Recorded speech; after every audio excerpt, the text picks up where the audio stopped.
Welcome students, welcome to my YouTube channel world of education. और आज हम world of education की इस वीडियो के अंदर MGT 211 के फाइनल टर्म की प्रिपरेशन देखेंगे। और ये मैंने आपके लिए यहाँ पर क्वेश्चन जो हैं वो टाइप कर लिए हैं। बहुत ज़्यादा इंपॉर्टेंट क्वेश्चन हैं जो कि पास पेपर्स में बहुत दफ़ा पूछे गए हैं।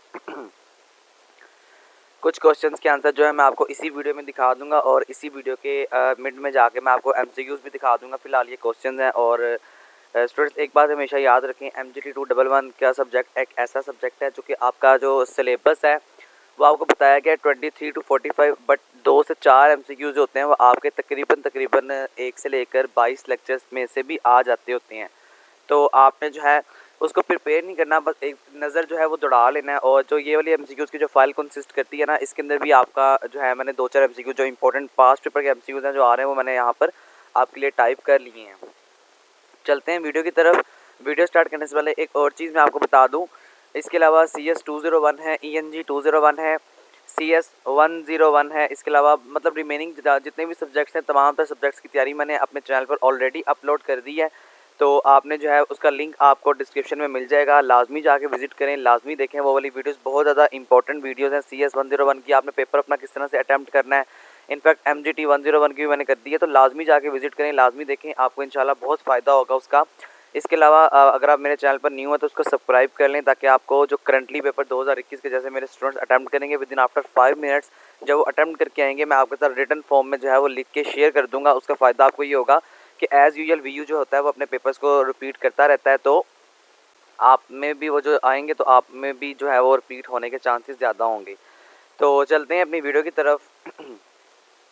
क्या कह रहा है आपको, differentiate between persuasive and comparative advertisement. आपने इसका डिफरेंस लिखना होता है और ये बहुत दफ़ा पेपर में आपके पूछा गया। 3 नंबर का क्वेश्चन ही आपके पेपर में जो है वो आ सकता है। दूसरा देखें, कंपोनेंट्स ऑफ पर्सनल सेलिंग। क्या कंपोनेंट्स होते हैं पर्सनल सेलिंग के, ये भी आपने लिखने होते हैं। एक्सप्लेन करें कम्युनिकेशन। कम्युनिकेशन क्या होता है, बातचीत वगैरह कम्युनिकेशन कहलाता है। यानी कि आप किससे कम्युनिकेट कर रहे हैं। एडवर्टाइजमेंट की कम्युनिकेशन लिख लें यहाँ पे, ऐसे कह कि यहाँ पे हैंड आउट के अंदर सारा कुछ लिखा हुआ है, ठीक है।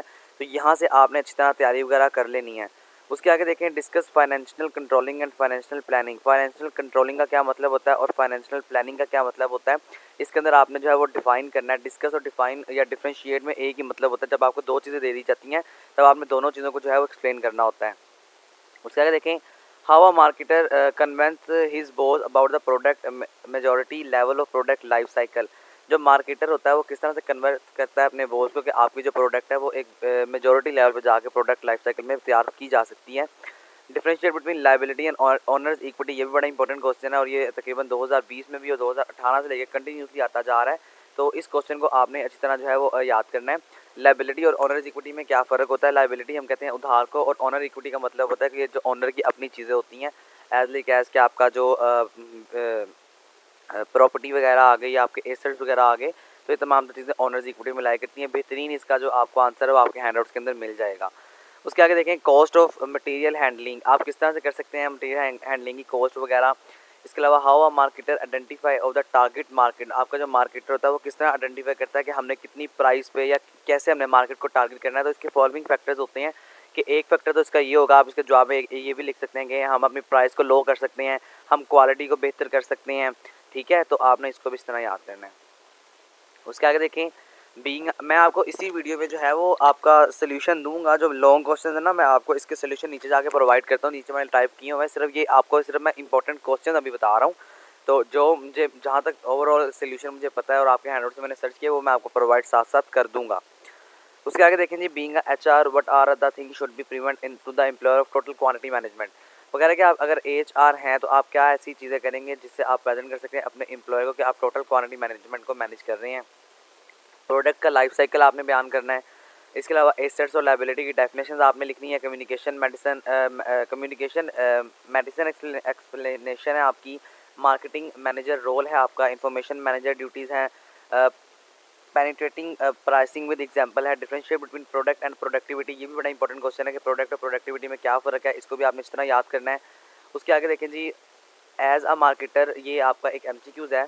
एज अ मार्केटर के तौर पर manager role in product development का क्या होता है, ये भी आपका एक लॉन्ग क्वेश्चन है, ठीक है। उसके आगे देखें, assets which can not be physically touch are termed as. वो वाले एसेट्स जो कि क्या करते हैं, जिसको हम टच नहीं कर सकते, that is called intangible acids. ये आपका एज अ शॉर्ट क्वेश्चन भी पूछा जा सकता है कि इनटेंजिबल एसिड्स क्या होते हैं या टेंजिबल एसिड्स और इनटेंजिबल एसिड्स के अंदर डिफरेंस क्या है। तो आपने याद रखना है कि जो इनटेंजिबल एसिड्स होते हैं वो एसिड्स होते हैं जिनको आप टच नहीं कर सकते, और जो टेंजिबल एसिड्स होते हैं वो एसिड्स होते हैं जिनको आप फिजिकली टच कर सकते हैं। तो यहाँ से आपके जो है वो आंसर मैंने प्रोवाइड कर दिए हैं। वो कह रहा है कि explain the nature and general purpose of financial statement. इसको आप एक दफ़ा खुद से रीड आउट कर लें, चूँकि मैं यहाँ पर अब ये कितना लंबा लिखा हुआ है मैं इसको नहीं पढ़ूंगा, चूँकि अगर मैं इसको पढ़ूंगा तो बहुत वीडियो का ड्यूरेशन लंबा हो जाएगा, और इसी वीडियो में मैंने आपको एमसीक्यूज़ भी अभी समझाने हैं। तो ये आपने एक दफ़ा इसको रीड आउट कर लेना है, ठीक है। तो इसको आपने जो है वो स्किप नहीं करना, रीड आउट इसको लाजमी करें। ये इंपॉर्टेंट क्वेश्चन है, पास्ट पेपर से रिपीटेड क्वेश्चन है, तो मैंने यहाँ पर इसलिए प्रोवाइड किया चूँकि ये इसका थोड़ा सा कॉम्प्लिकेटेड था और ये मिलता भी नहीं है जल्दी हैंड आउट से। वैसे मिल जाता है लेकिन जो ओवरऑल जो जिन्होंने पढ़ा नहीं होता उनके लिए ये है। देखिए जी, वो कह रहा है कि जो नेचर और general purpose of financial statement है उसका क्या होता है, थोड़ा बहुत मैं आपको यहाँ पे समझा देता हूँ। स्टेटमेंट जो होती है वो प्रिपेयर की जाती है ताकि आप मीट कर सकें अपनी ज़रूरियात को, फाइनेंशियल स्टेटमेंट यूज़र की, और अपोज करें अपनी मीटिंग को जब आपको ज़रूरत पेश आती है for particular group such as investor, creator, manager etcetera.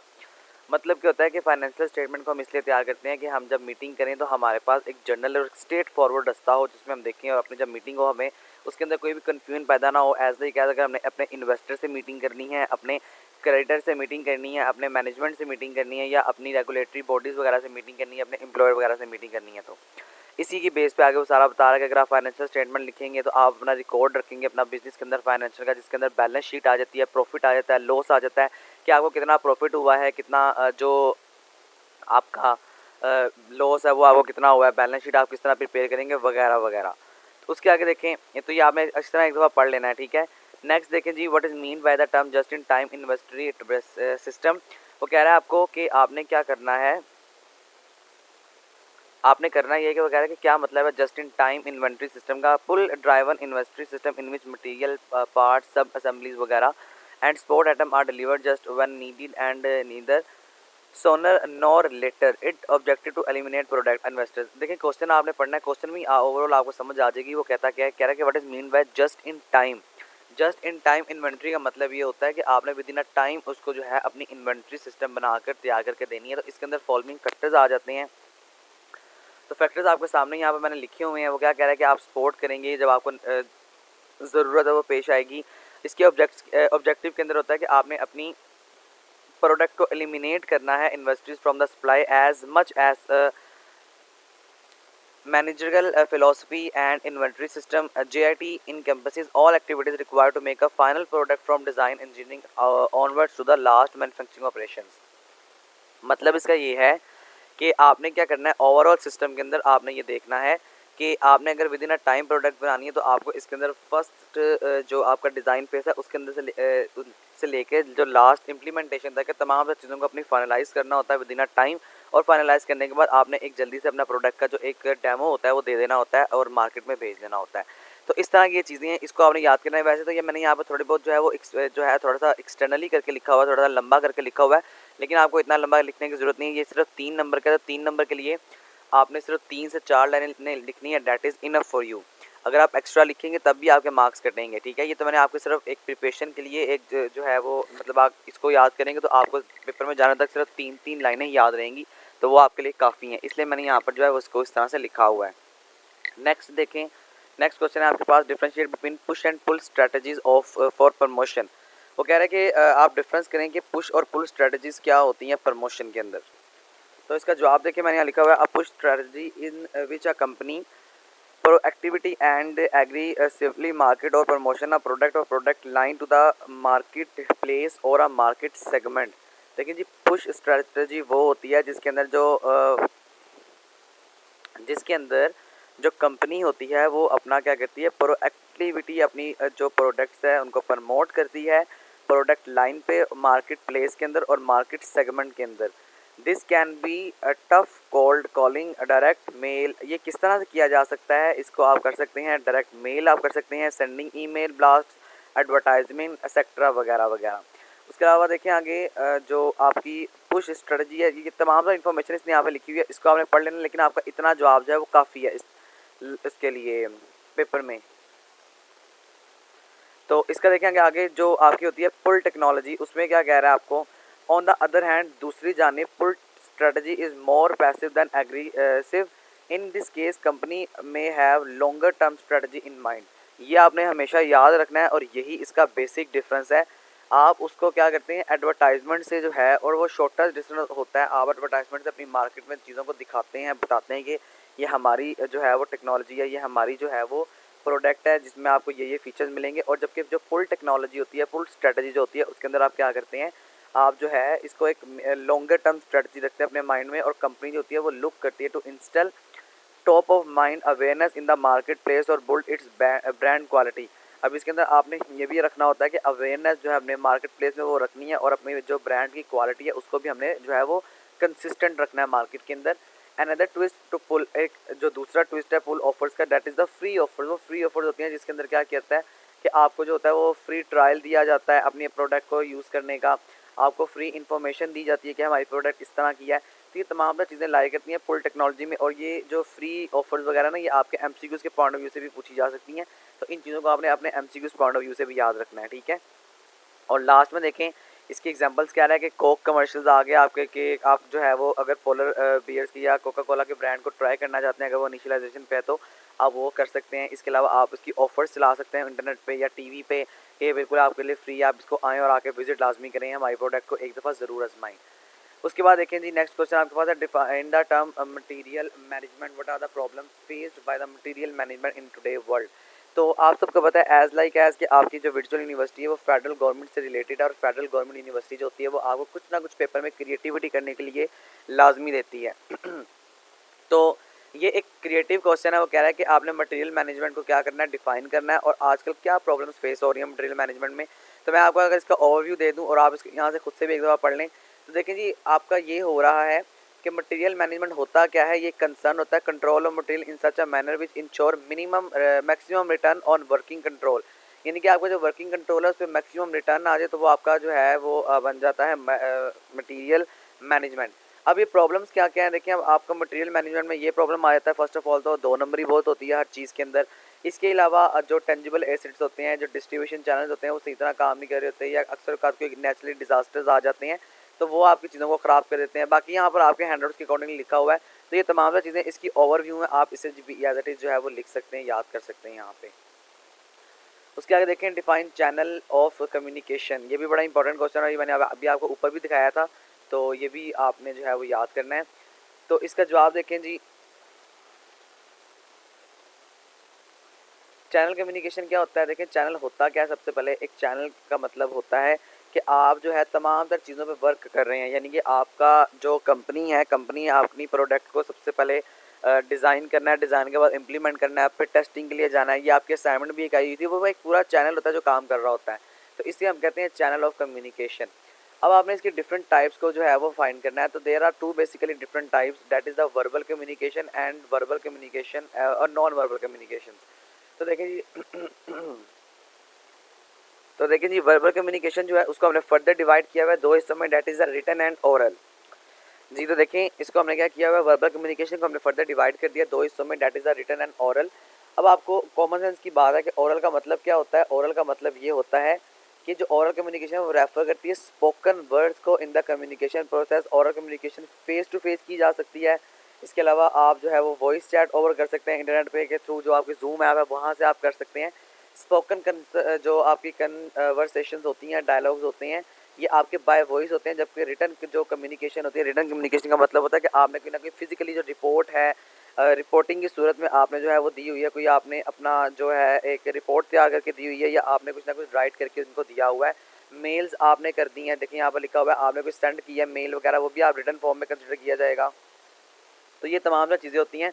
और रिटन फॉर्म में आपको अपनी जो एक्टिव चीज़ें होती हैं ना, जो आपको राइटिंग के अंदर आपको ये देखना पड़ता है कि हमारी रिपोर्ट जो है वो उनको अट्रैक्टिव भी लगे। जबकि नॉन वर्बल कम्युनिकेशन क्या होता है, it include all over the body language of the person who is speaking. Non verbal communication में देखा जाता है कि आपकी पर्सन जो इंटरव्यू दे रहा है या जॉब के लिए आया हुआ है, तो इसकी बॉडी लैंग्वेज क्या है, जब वो बोलता है तो ये इसके अंदर वो कॉन्फिडेंट लेवल है या नहीं है, ये हमारी कंपनी को फ़ायदा दे सकता है या नहीं दे सकता। बॉडी जो पोस्चर्स है इसका, हैंड गेस्टर्स जो हैं, ओवरऑल बॉडी मूवमेंट को देखा जाता है नॉन वर्बल कम्युनिकेशन में। Other hand gesture like a hand shake, कह रहा है कि गेस्चर्स क्या करता है, इसके अंदर शामिल होता है आपका जो हैंड शेक होती है, यानी आप जब आप हाथ मिलाते हैं तो आप किस तरह से मिलाते हैं, आप जो है वो डरे डरे या सहमे सहमे मिला रहे हैं या एक कॉन्फिडेंट लेवल पे मिला रहे हैं। आपकी स्माइल को देखा जाता है, आपके हक जो आप मिलते हैं एक दूसरे के साथ, उस सिस्टम को देखा जाता है। इंडिपेंडेंट कन्वे इमोशंस होते हैं, उन चीज़ों को जो है वो नॉन वर्बल कम्युनिकेशन में देखा जाता है। ठीक है जी, यहाँ तक था आपका ये जो सब्जेक्टिव पार्ट है, इसको हमने यहाँ तक कवर किया है। अब चलते हैं अपने जो आपका ऑब्जेक्टिव पार्ट है उस पर।